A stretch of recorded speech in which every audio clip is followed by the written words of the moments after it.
Hello all of you. D study में आप सबका स्वागत है। आज मैं मैथ में आप लोगों को एलसीएम और एचसीएफ पढ़ाऊंगी। तो सबसे पहले हम लोग समझेंगे एलसीएम को। एलसीएम को इंग्लिश में बोलते हैं लोवेस्ट कॉमन मल्टीपल। इसको हिंदी में कहते हैं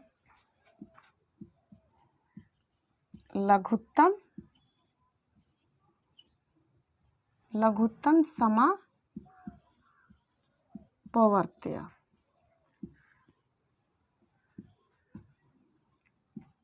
अब इसकी परिभाषा को भी हम समझते हैं कि वह छोटी से छोटी संख्या जो दी गई संख्याओं से पूर्णतः विभाजित हो। इसको मैं लिख भी देती हूँ। वह छोटी से छोटी संख्या जो दी गई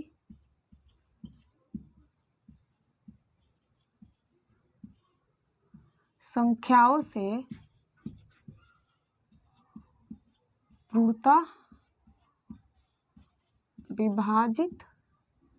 विभाजित हो, उसे लसा या एलसीएम कहते हैं। इसका एक एग्जाम्पल भी देख लेते हैं हम लोग।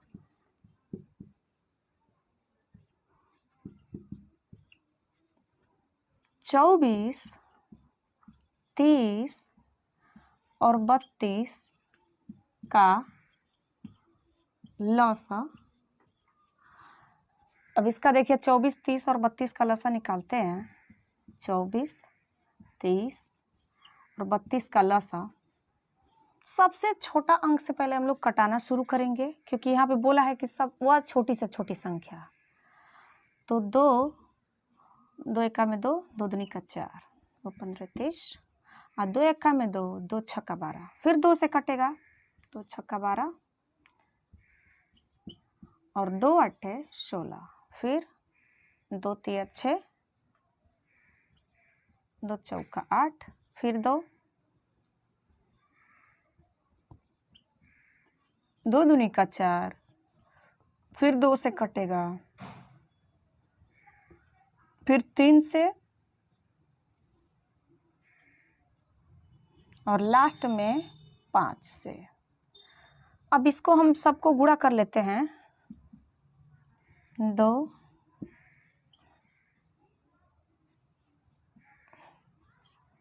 1 2 3 4 5, उसके बाद से 3 और गुणे 5। अब देखिए 2 दूनी का 4, 4 दूनी का 8, 8 दूनी का 16, 16 दूनी के 32। अब 32 में हम 3 से गुणा करेंगे और 5 से गुणा करेंगे। तो 3 दूनी का 6 और 3 दूनी का 9, 3 तिया 9 और फिर 5 से तो हो जाएगा 5 छक्का 30 और 5 9 45, 3 48। तो ये हमारा एलसीएम है। अब हम लोग चलते हैं एचसीएफ पर। एचसीएफ इसको बोलते हैं हाईएस्ट कॉमन फैक्टर, जिसको हम लोग हिंदी में लिखते हैं महत्तम समपवर्तक।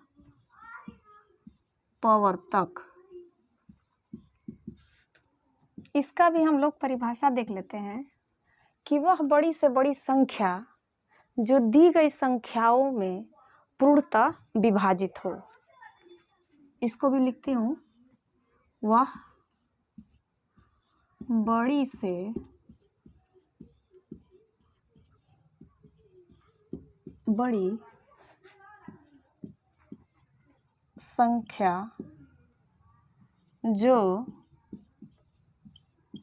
दी गई संख्याओं में पूर्णतः विभाजित हो। इसका भी एक एग्जाम्पल हम लोग देख लेते हैं। 24, 30 और 32 का मासा। अब देखिए, यहाँ 24 का निकालेंगे खंड, यहाँ 30 का और यहाँ 32 का। अब देखिए, 2 दूनी का 4, 4 दूनी का 8, 8 तिरिक का 24। अब हम लोग लिखेंगे 30 का गुणनखंड 2, 3 6 और 5 30। 32 का 2 दूनी का 4, 4 दूनी का 8, 8 दूनी का 16 और 16 दूनी का 32। 2 दूनी का 4 दूनी का 8 दूनी का 16 दूनी का 32। अब इसमें हमको क्या करना है, मौसा में कॉमन करना है। तो सबसे पहले इन तीनों में कॉमन ये 2 हो गया। उसके बाद से अब कोई किसी में कॉमन नहीं मिल रहा है, तो हमारा इसका मौसा कितना आएगा, 2। अगला क्वेश्चन है कि 2 का पावर 3, 2 का पावर 5 और 2 का पावर 9 तथा 2 का पावर 12 का एलसीएम बताइए। तो देखिए, एलसीएम में एक रूल होता है कि जिसका ज़्यादा घात होता है, जिस संख्या का घात सबसे ज़्यादा होगा वही उसका एलसीएम होगा। तो इसमें देखिए, सबसे ज़्यादा इसका तो नहीं है, इसका भी नहीं है, इसका भी नहीं है, और लास्ट में जो 2 का पावर सबसे ज़्यादा दिया है वही हमारा आंसर हो जाएगा। ये तो था इसका। नीचे भी एक क्वेश्चन लिखे हैं, यहाँ दिया है 3 का पावर 5, 3 का पावर 7, 3 का पावर 9, 3 का पावर 4 और 3 का पावर 2 का एलसीएम। इसमें भी वही करना है, सबसे ज़्यादा घात है, 3 का पावर ज़्यादा घात नहीं है, इसका भी ज़्यादा नहीं है, इसका भी ज़्यादा नहीं है, इसका भी नहीं है, तो सबसे ज़्यादा 3 का पावर 9, यही हमारा आंसर होगा। इसमें सबसे ज़्यादा घातों को लिया जाता है।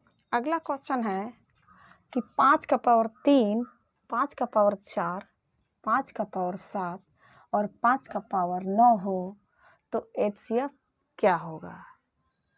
अब देखिए, एचसीएफ में रूल है कि जिस संख्या का घात सबसे कम हो, इसमें कम से कम घात को लिया जाता है।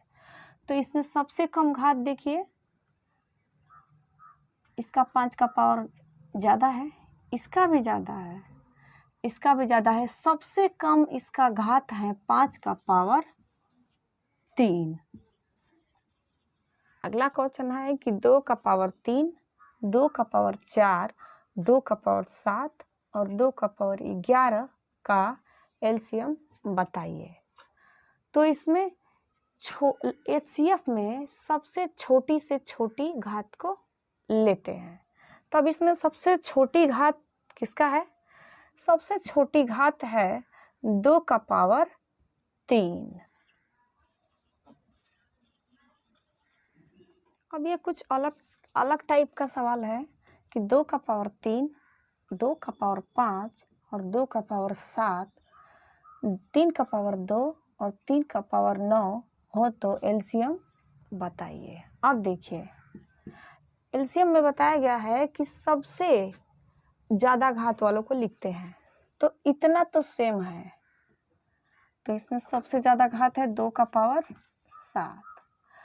अब इसका गुना कर देते हैं, ये अलग है, तो इसमें भी जिसका घात ज़्यादा होगा उसी अंक को लिखेंगे, तो 3 का पावर 9, तो ये हमारा एलसीएम होगा। अब अगला देखिए क्वेश्चन कि 3 का पावर 2, 3 का पावर 5, 3 का पावर 4 और 5 का पावर 2 और 5 का पावर 4 का एचसीएफ बताइए। अब यहाँ देखिए, एचसीएफ में क्या है, एचसीएफ में कॉमन और सबसे छोटी से छोटी घात को लेते हैं।